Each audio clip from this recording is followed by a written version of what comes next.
നിങ്ങള് അതോ അങ്ങനെ പറയാനൊന്നും മടിച്ചിട്ടൊന്നുമില്ല. ആ പക്ഷെ ഞാൻ പറയേണ്ട സമയത്ത് പറഞ്ഞിട്ടുണ്ട്. പക്ഷെ അന്നാരും അത് വില കൊടുക്കുവോ അതിന് ഇത് ഈ ആരും ശ്രദ്ധിക്കുക പോലും ചെയ്തിട്ടില്ല. അതെന്തുകൊണ്ടായിരിക്കും എന്ന് മൈഥിലി ചിന്തിച്ചിട്ടുണ്ടോ? എനിക്കറിയില്ല. ആണോ? ഒരിക്കൽ പോലും കാരണം മൈഥിലി ഇതുപോലെ ഓപ്പൺ അപ്പ് ആയിട്ട് സംസാരിക്കുന്ന ഒരാളായിട്ട് ഞാൻ അങ്ങനെ എന്ത് ആയിരുന്നു. അതാ പക്ഷെ പറഞ്ഞേ. എന്റെ ശബ്ദം അടച്ചില്ലേ? അതെ. അടപ്പിച്ചില്ലേ? അടപ്പിച്ചു. അതും അടപ്പിച്ചത് ഈ മാധ്യമങ്ങളാണ്. അതെ. അല്ലേ? അതെ. അതായത് ഒരാളെ ഒരു പെൺകുട്ടി എത്ര വയസ്സുള്ള ഒരു പെൺകുട്ടിയാണ് ഇത്രയും സഫർ ചെയ്യുന്നത് ഒരു ഫേക്ക് അല്ലെ ഇത്രയും ഒരാളെ കുറിച്ച് ഇങ്ങനെ വേണ്ടാതിനം പറയുന്നതിനൊക്കെ ഒരു പരിധിയില്ലേ? ഉം. ഒരു പരിധി കഴിയുമ്പോഴത്തേക്ക് നമ്മള് ഉം. തളർന്നു പോവും. ഉം. മനസ്സിലായോ? ഉം. അപ്പൊ ആ തളർച്ചയെന്ന് നമ്മൾ വീണ്ടും ഉയർത്തെഴുന്നേറ്റ് ഉയർത്തെഴുന്നേക്കും. വന്നിരിക്കാണ്. ഉം. മരിക്കില്ല. ഉം. സ്ട്രോങ് ആയിട്ട്. യെസ്. നമ്മൾ അപ്പൊ കുറച്ചും കൂടെ സ്ട്രോങ് ആവുകയേ ഉള്ളൂ. ആവുകയുള്ളൂ. അപ്പൊ അതെ. ഇതേപോലെ ഫേക്ക് ന്യൂസ് ആയിട്ടോ ഇങ്ങനെയൊക്കെ മൈഥിലിനെ തളർത്താൻ നോക്കിയ ആൾക്കാരെ ഇന്നിപ്പോ അവർക്കൊരു ആൻസർ എന്നുള്ള രീതിയിൽ വളരെ ബോൾഡ് ആയിട്ട് കംപ്ലീറ്റ്ലി റിഫ്രഷ് ആയിട്ടാണ്. എനിക്ക് ഇപ്പൊ മൈഥിലിക്ക് എന്ന് പറയുന്ന ആൾ മൈഥിലിക്ക് മാത്രമല്ല പറയുന്നത്, ഞാൻ പൊതുവെയുള്ള എല്ലാ എല്ലാവർക്കും പെൺകുട്ടികളോടുമാണ് വേണ്ടിയിട്ട്. പറയുന്നത്. ഉം. അതായത് എന്തൊരു ഇതിനെയും ഫേസ് ചെയ്ത് ഉം. നിങ്ങള് അത്രയും നിങ്ങൾക്ക് മാത്രമേ നിങ്ങളെ സ്ട്രോങ് ആക്കാൻ പറ്റത്തുള്ളൂ. പറ്റുള്ളൂ. അപ്പം നിങ്ങൾ എന്ത് കാര്യം, കാരണം കുറേ സ്ട്രഗിൾ ചെയ്യുന്ന പെൺകുട്ടികളുണ്ട്. ഇത് പുറത്ത് പറയാത്തതും പുറത്ത് ഇതാത്ത കുറേ അതെ. കുട്ടികളുണ്ട്. അതെ. ഇതൊക്കെ പുറത്ത് പറയണം. ഉം. പറഞ്ഞാൽ മാത്രമേ നിങ്ങൾക്ക് നല്ലൊരു അല്ലെങ്കിൽ നിങ്ങൾ അതിനെ ഓവർകം ചെയ്യാനും ഇത് ചെയ്യാനും ഒക്കെ പറ്റത്തുള്ളൂ. ഇപ്പൊ എന്തൊക്കെ എന്തൊക്കെ ന്യൂസസും ഇതൊക്കെയാണ് നമ്മൾ കാണുന്നത്. ഉം. ഇപ്പൊ എത്രയോ പെൺകുട്ടികൾ ആത്മഹത്യ ചെയ്യുന്നു. ഉം. എന്തൊക്കെയാ ഈ മീഡിയാസ് തന്നെയല്ലേ ഇതെല്ലാം ചെയ്യുന്നത്. ഉം. ഈ സോഷ്യൽ മീഡിയ അല്ലേ എല്ലാവരുടെയും. ഇപ്പൊ നമ്മൾ പറയുന്നത് സിനിമ മേഖല മാത്രമാണ് ഇങ്ങനെ. എല്ലാ മേഖലകളിലും പ്രശ്നങ്ങളല്ലേ? ഉം. ആരെങ്കിലും തുറന്നു പറയുന്നുണ്ടോ? എല്ലാരും പുറത്തോട്ട് വരട്ടെ. ഉം. അതെ. എല്ലാ മേഖലകളിലും ഉള്ളവര് പറയണം. അതായത് സിനിമ മേഖല എന്ന് പറയുമ്പോ ഓക്കെ, സിനിമ കുറച്ചും കൂടെ ഒരു കളർഫുൾ ഒരു ഗ്ലാമർ സാധനമാണ്, ലോകമാണല്ലോ. ഗ്ലാമർ ലോകമാണ്. അപ്പൊ സിനിമയിൽ മാത്രമാണോ? നിങ്ങളോട് തന്നെ ചോദിച്ചു നോക്ക്, സിനിമയിൽ മാത്രമാണോ? ഞാൻ അതിനോട് ആർഗ്യൂ ചെയ്യുന്നില്ല. I M enough, I M done enough.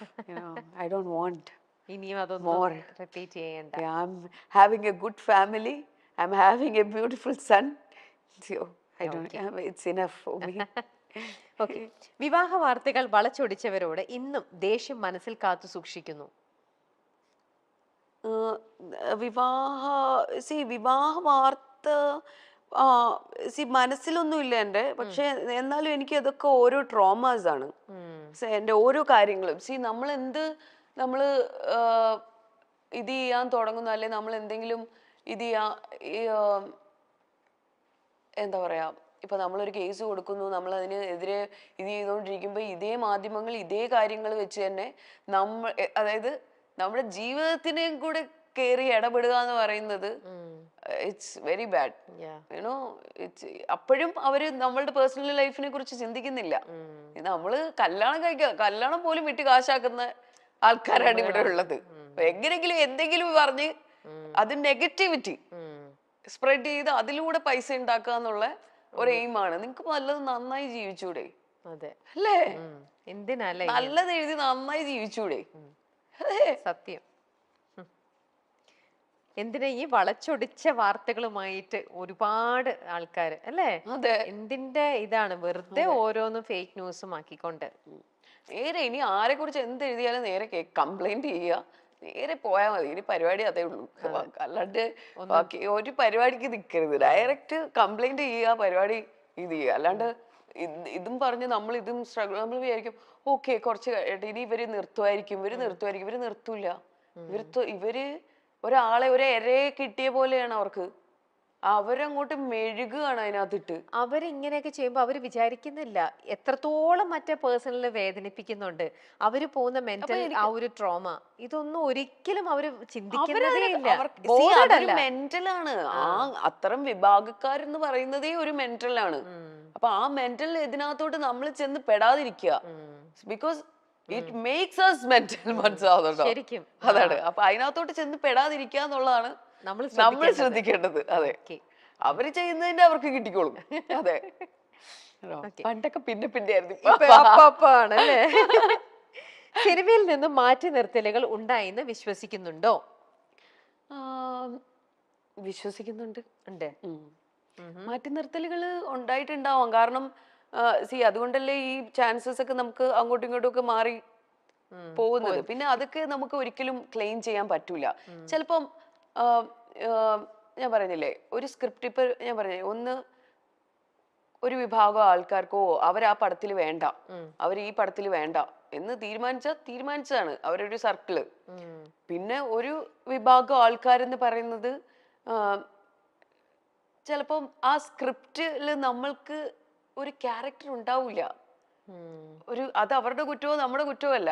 അവരെ എഴുതി വരുന്ന സ്ക്രിപ്റ്റിനകത്ത് ആ ക്യാരക്ടർ നമ്മൾ ആപ്റ്റ് ആവൂല.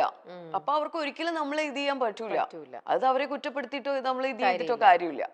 അപ്പം അങ്ങനത്തെ ഒരു മനഃപൂർവ്വമായിട്ട് നമ്മളെ മാറ്റുന്നതും ഉണ്ടാവും.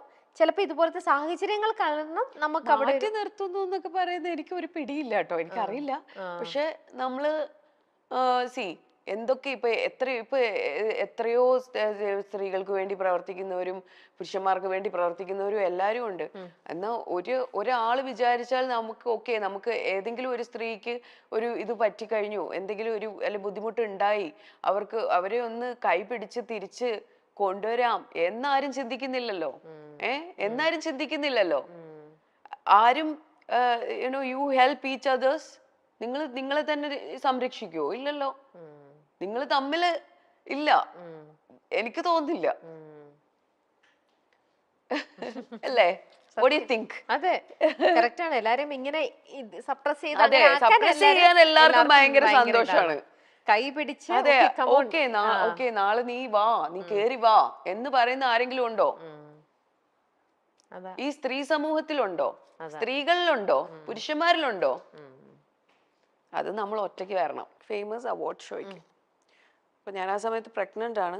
അപ്പൊ അതിന് മുന്നിലത്തെ ഫസ്റ്റ് ഡേ എന്തോ എവിടെയാ ക്രൗണിലോ എന്തോ അതിന്റെ ഒരു ഇതുണ്ട്. അപ്പൊ അതിന് വരുവാണെന്നുണ്ടെങ്കിൽ ബാക്കി പിറ്റേന്ന് മറ്റേ ഇത് വരിക. അപ്പൊ ഞാൻ പറഞ്ഞു, ഞാൻ എന്തായാലും ക്രൗണിൽ വരാൻ പറ്റൂല, ഞാൻ ഡയറക്റ്റ് അവാർഡിന് വന്നോളാം എന്ന് പറഞ്ഞു. അത് കഴിഞ്ഞിട്ട് പുള്ളി എന്നെ വിളിച്ചില്ല. അപ്പൊ ഞാൻ ചോദിച്ചു, അപ്പൊ ഇതൊക്കെ കഴിഞ്ഞിട്ട് പുള്ളി എന്നെ വിളിച്ചു. അപ്പൊ ഞാൻ ചോദിച്ചു, നിങ്ങൾ എന്തിനാണ് എന്നെ വിളിക്കുന്നത്? അപ്പൊ പറഞ്ഞു ഇതുപോലെ. അത് ഞാൻ പറഞ്ഞു, നിങ്ങൾ ഇവിടുന്ന് ഞാൻ കണ്ടു, ഞാൻ ആർട്ടിസ്റ്റിനെയൊക്കെ ഇവിടുന്ന് കണ്ടു, ഇവിടെ രണ്ടു. അപ്പൊ എൻ്റെ അടുത്ത് പുള്ളി പറഞ്ഞ ഒരു ഡയലോഗുണ്ട്. പുള്ളി പറഞ്ഞത്, സോഷ്യൽ മീഡിയയിൽ ഇത്ര ഫോളോവേഴ്സ് ഉള്ളവരെയാണ് അവിടുന്ന് അവാർഡ്സിന് വിളിക്കുന്നതെന്ന്. അപ്പൊ ഞാൻ ചോദിച്ചു, അതെയോ? ഓക്കെ. ഞാൻ പറഞ്ഞു, നാണോ ഇല്ലല്ലോ തനിക്ക്? ഇത് പറയാനുള്ള നാണം ഉണ്ടോ? ഒന്ന് ആലോചിച്ച് നോക്ക്. സോഷ്യൽ മീഡിയയില് ഞാൻ ഇവിടെ 1-2 മൂവി ചെയ്തിട്ടുള്ള കുട്ടികളാണ് ഇതിൽ പോയിട്ട് ഇതിലപ്പോ ഇത്രയോ കാലിബർ ഉള്ള, എത്രയോ ടാലന്റഡ് ആയിട്ടുള്ള ആർട്ടിസ്റ്റുകളുണ്ട്. അപ്പൊ ആ സോഷ്യൽ മീഡിയയിൽ എത്ര ഫോളോവേഴ്സ് അനുസരിച്ചിട്ടാണ് ഇവിടെ ചാൻസസ് എന്നിപ്പോ. അതായത് അതനുസരിച്ചിട്ടാണ് ഓരോരുത്തർക്ക് ചാൻസസ് വരുന്നതെന്ന്. ഹിന്ദിയിലും തമിഴിലും മലയാളത്തിലും എത്ര ഫോളോവേഴ്സ് ഉണ്ടോ അതിനനുസരിച്ചിട്ടാണ് ചാൻസസ് വരുന്നതെന്ന്. ഞാൻ എന്ത് മണ്ടത്തരമാണ് ഇയാൾ ഈ പറയുന്നത്? അല്ലേ, നിങ്ങക്ക് തോന്നുന്നില്ലേ? നിങ്ങക്ക് കേട്ടിട്ട് എന്താ തോന്നുന്നത്? ഞാൻ അനുഭവിച്ചൊരു കാര്യമാണ്. ഒരു അവാർഡ് നൈറ്റിന് എന്താ ഇത് ചെയ്താത്തേന്ന് ചോദിച്ചതിനുള്ള മറുപടിയാണ്. നിങ്ങൾ പിന്നെന്താ എന്നെ വിളിക്കാഞ്ഞത്? നിങ്ങൾ വിളിച്ചില്ലല്ലോ, നിങ്ങൾ ഇതിന് വിളിച്ചിട്ട് ഇത് ചെയ്യാന്നല്ലേ പറഞ്ഞത് എന്ന് ചോദിച്ചപ്പോ പറഞ്ഞു, അത് മറ്റേ ഇതാ കാര്യമെന്ന്. മേലെ എന്നെ വിളിച്ചു പോയത് പറഞ്ഞു ഒരു കാര്യത്തിനും. എന്താ അല്ലേ? എത്രയോ ടാലന്റഡ് ആയിട്ടുള്ള ആർട്ടിസ്റ്റുകളുണ്ട്. ഈ സോഷ്യൽ മീഡിയയിലെ ഫോളോവേഴ്സിനെ പൈസ കൊടുത്ത് വാങ്ങിക്കാം. എത്രയോ പേര് പൈസ കൊടുത്ത് വാങ്ങിച്ചിട്ടുണ്ട്.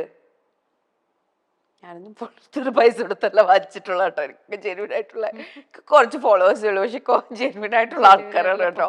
ഞാൻ ഇത്ര ആക്റ്റീവ് ആയിട്ടുള്ള ഒരാളല്ല, പക്ഷെ മനസ്സിലാവുന്നുണ്ടോ? അപ്പൊ അങ്ങനത്തെ ഒരു എക്സ്പീരിയൻസ് ആണ് എനിക്ക് ഇങ്ങനത്തെ ഒരു സാധനത്തിൽ നിന്ന് കിട്ടിയത്.